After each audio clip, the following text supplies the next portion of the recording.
Hi hello നമസ്കാരം. അപ്പോൾ ഇന്ന് നമ്മളുടെ കയ്യിലുള്ളത് മോട്ടറോളയുടെ മോട്ടോ G31 എന്നുള്ള ഒരു ഫോണാണ്.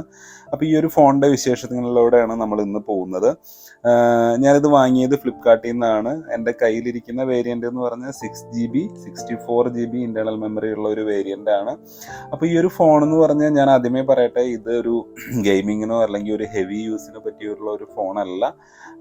അത്യാവശ്യം കോളിങ്ങും അതേപോലെ തന്നെ ചെറിയ രീതിയിലുള്ള ഫോട്ടോ എടുക്കാനും നമ്മളുടെ മക്കളുടെ വീട്ടിലുള്ള ചെറിയ ചെറിയ മക്കളുടെ ഒക്കെ അല്ലെങ്കിൽ അതുപോലുള്ള നമ്മളുടെ വീട്ടിലുള്ള ഒരു പ്രൊഫഷണലോ അല്ലെങ്കിൽ നമുക്ക് ഇൻസ്റ്റയിൽ അത്യാവശ്യത്തിനുള്ള ഒരു ഫോട്ടോസ് എടുക്കുക, അത്യാവശ്യം വീഡിയോ കാണുക, ആ ഒരു പർപ്പസിന് വേണ്ടി മാത്രമായിട്ട് റെക്കമെൻഡ് ചെയ്യുന്ന ഒരു ഫോണാണ്. അതല്ലാതെ ഗെയിമിങ്ങിനോ അല്ലെങ്കിൽ വീഡിയോ എഡിറ്റിങ്ങിനോ അത്തരത്തിലുള്ള ആവശ്യങ്ങൾക്കൊന്നും ഈ ഒരു ഫോൺ റെക്കമെൻഡ് ചെയ്യാനായിട്ട് എനിക്ക് സാധിക്കില്ല.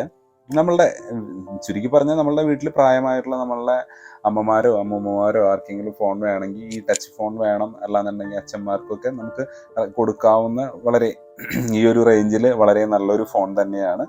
പിന്നെ ഇതൊരു 5G ഫോണല്ല, 4G ഫോണാണ്. കാരണം കഴിഞ്ഞ വർഷം 2021 നവംബറിലാണ് ഈ ഒരു ഫോൺ ലോഞ്ച് ആയിരിക്കുന്നത്. അപ്പോൾ 5G അന്ന് ഇല്ല, ഇന്നും ഇപ്പോൾ ആയി വരുന്നേ ഉള്ളൂ. ഇപ്പോൾ 5Gയുടെ ഓപ്ഷൻ ഈ ഒരു ഫോണിലില്ല. അപ്പോൾ ഈ ഒരു ഫോൺ നിങ്ങൾ ചൂസ് ചെയ്യുമ്പോൾ ഫസ്റ്റ് തന്നെ അതൊരു മൈൻഡിൽ വെക്കുക. കാരണം എന്താണെന്ന് വെച്ചാൽ ഇന്ത്യയിൽ 5G ഓൾറെഡി ലോഞ്ച് ചെയ്തു, വരും നാളുകളിൽ കേരളത്തിലടക്കം കിട്ടും. അപ്പോൾ 5G ഇല്ല എന്നുള്ളത് വലിയൊരു നെഗറ്റീവ് തന്നെയാണ്. പിന്നെ ഇതിൻ്റെ ഡിസ്പ്ലേയുടെ കാര്യം പറയുകയാണെങ്കിൽ 6.4 ഇഞ്ച് വരുന്ന AMOLED ഡിസ്പ്ലേ ആണ്, LCD ഡിസ്പ്ലേ അല്ല. അപ്പോൾ ആ ഒരു LED ഡിസ്പ്ലേയുടെ ക്ലാരിറ്റി നമുക്കിതിൽ എന്തായാലും കിട്ടും. അപ്പോൾ അതാണ് ഞാൻ പറഞ്ഞത്, അത്യാവശ്യം വീഡിയോ കാണുക എന്നുള്ളൊരു പർപ്പസ്. ഇപ്പോൾ വീട്ടിലിപ്പോൾ അമ്മമാരെല്ലാവരും ഈ ഹോട്ട്സ്റ്റാറിലും ബാക്കി സീലൊക്കെയാണല്ലോ സീരിയൽസും കാര്യങ്ങളൊക്കെ കാണുന്നത്. അപ്പോൾ അവർക്കും നല്ല ക്ലാരിറ്റിയിൽ കാണാനായിട്ടുള്ള ഒരു ഓപ്ഷൻ ഈ ഒരു ഫോണിലുണ്ട്. പിന്നെ അതേപോലെ തന്നെ ഇതിൽ സ്റ്റോക്ക് ആൻഡ്രോയിഡ് ആണ്, അത് ആൻഡ്രോയിഡ് 11 ആണ് ഇൻബിൽട്ട് വരുന്നത്. നിലവിൽ അപ്ഡേറ്റോ കാര്യങ്ങളോ ഒന്നുമില്ല, 11 തന്നെ ആയിട്ട് നമുക്ക് പോകേണ്ടതായിട്ട് വരും. ഇതിൽ ഹീലിയോ G85 എന്ന് പറയുന്ന ചിപ്സെറ്റ് ആണ്, 12 നാനോമീറ്ററിലാണ് 12 നാനോമീറ്ററിലാണ് ഇത് ബിൽഡ് ചെയ്തിരിക്കുന്നത്. അപ്പോൾ അത് തന്നെ അത്ര എഫിഷ്യൻ്റ് ഒന്നുമല്ല, പവർഫുള്ളോ അത്ര കാര്യങ്ങളോ ഒന്നുമല്ല, ഒരു സാധാരണ യൂസിന് പറ്റിയ ഒരു ഫോണാണ്. അപ്പോൾ ഇതിന് നമുക്ക് 2 വേരിയൻ്റ് ആണ് നിലവിൽ മാർക്കറ്റിൽ അവൈലബിൾ ആയിട്ടുള്ളത്. ഒന്ന് 64GB ഇൻറ്റേർണൽ മെമ്മറിയിൽ 4GB റാമും അതേപോലെ തന്നെ 128GB ഇൻറ്റേർണൽ മെമ്മറിയിൽ 4GB റാമും. ഈ 2 വേരിയൻ്റ് ആണ് നിലവിൽ മാർക്കറ്റിൽ അവൈലബിൾ ആയിട്ടുള്ളത്. പിന്നെ ഇതിൻ്റെ ക്യാമറ പറയുകയാണെങ്കിൽ, ബാക്ക് ക്യാമറ പറയുകയാണെങ്കിൽ 50 മെഗാ പിക്സലിൻ്റെ ക്യാമറയാണ്. മെഗാ പിക്സലിൽ വലിയ കാര്യമില്ല എന്നുള്ളത് നമുക്ക് എല്ലാവർക്കും അറിയാവുന്നതാണ്, എന്നാലും പറയാം. 50 മെഗാ പിക്സലിൻ്റെ ക്യാമറയാണ്, ഇതിൽ സെൻസറാണ് വരുന്നത്. f1.8 അപ്പേച്ചറും അതേപോലെ തന്നെ 8 മെഗാ പിക്സലിൻ്റെ ഒരു അൾട്രാ വൈഡുള്ള ഒരു ക്യാമറ, അതേപോലെ തന്നെ 2 മെഗാ പിക്സലിൻ്റെ ഒരു മാക്രോ. അതിൽ ആ മാക്രോ ഒക്കെ എന്തിനാണ് കൊടുത്തിരിക്കുന്നത്? ഓക്കെ, അങ്ങനെ 3 ക്യാമറയാണ് പുറകിൽ വരുന്നത്.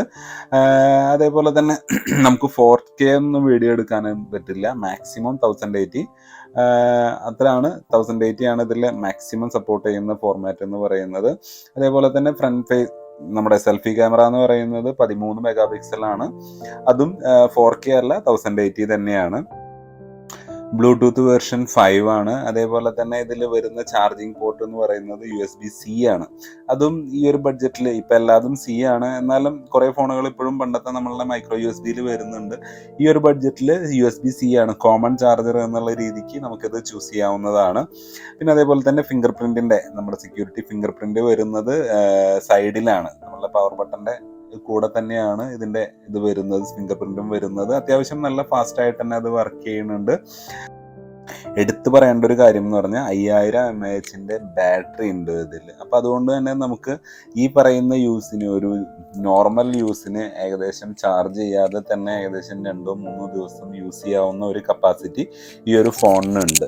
പിന്നെ ഞാനിപ്പോൾ ഇതിൽ ഇവിടെ ലാസ്റ്റ് കുറച്ച് ഞാനെടുത്ത വെറുതെ വളരെ റാൻഡമായിട്ട് ക്ലിക്ക് ചെയ്തിട്ടുള്ള കുറച്ച് ഫോട്ടോസും അതേപോലെ തന്നെ ഇതിൻ്റെ സ്റ്റെബിലിറ്റി അറിയാനായിട്ട്, നമ്മൾ ഏതൊരു ഫോൺ എടുക്കുമ്പോഴും അതിൻ്റെ ഔട്ട്പുട്ട് അറിയണമല്ലോ, ഞാൻ ഒരു മോഡിഫിക്കേഷനോ അല്ലെങ്കിൽ ഒരു എഡിറ്റിങ്ങോ ഒന്നും ചെയ്യാതെ നോർമൽ ക്യാമറയിൽ എടുത്തിരിക്കുന്ന കുറച്ച് ഫോട്ടോസും അതേപോലെ തന്നെ 2 വീഡിയോസും ഞാൻ ഇതിലിടുന്നുണ്ട്. ഇവിടെ നിങ്ങൾക്ക് ഇത് കാണാം. എങ്ങനെയുണ്ടെന്നുള്ളത് നിങ്ങൾക്ക് തീരുമാനിക്കാം. ഞാനത് ഒന്നും കൂടി ഫൈനലായിട്ട് ഞാൻ ഒന്നും കൂടിയും പറയുന്നു, ഈ ഒരു ഫോൺ ഞാൻ ഏറ്റവും കൂടുതൽ റെക്കമെൻഡ് ചെയ്യുന്നത് ഇച്ചിരി പ്രായമായിട്ടുള്ള ആളുകൾക്കാണ്. അവർക്ക് കാരണം സ്റ്റോക്ക് ആൻഡ്രോയിഡ് ആണ്, അതേപോലെ തന്നെ വലിയ ബുദ്ധിമുട്ടില്ലാതെ ഉപയോഗിക്കാനും കാര്യങ്ങളെല്ലാം ഓക്കെയാണ്. അപ്പോൾ ഈ ഒരു ഫോണിനെ കുറിച്ചുള്ള നിങ്ങളുടെ അഭിപ്രായം കമൻ്റായിട്ട് രേഖപ്പെടുത്തുക. അതേപോലെ തന്നെ കൂടുതൽ എന്തെങ്കിലും നിങ്ങൾക്ക് അറിയണം എന്നുണ്ടെങ്കിൽ, ഫോണിൽ ഞാൻ വിട്ടുപോയ കാര്യങ്ങളോ എന്തെങ്കിലും നിങ്ങൾക്ക് അറിയണം എന്നുണ്ടെങ്കിൽ കമൻ്റായിട്ട് ചോദിക്കാം. ഞാൻ എല്ലാ കമൻറ്റുകൾക്കും റിപ്ലൈ തരുന്നതാണ്. വീഡിയോ ഇഷ്ടപ്പെട്ടാൽ മറ്റുള്ളവർക്ക് ഷെയർ ചെയ്ത് കൊടുക്കുക. ചാനലൊന്ന് ലൈക്ക് ചെയ്യാനും സബ്സ്ക്രൈബ് ചെയ്യാനും മറക്കരുത്. ഇനിയും നല്ല വീഡിയോകൾ വരുന്നുണ്ട്. അപ്പം അത്രമാത്രം. അടുത്ത വീഡിയോയിൽ കാണും വരെ ബൈ. Thank you.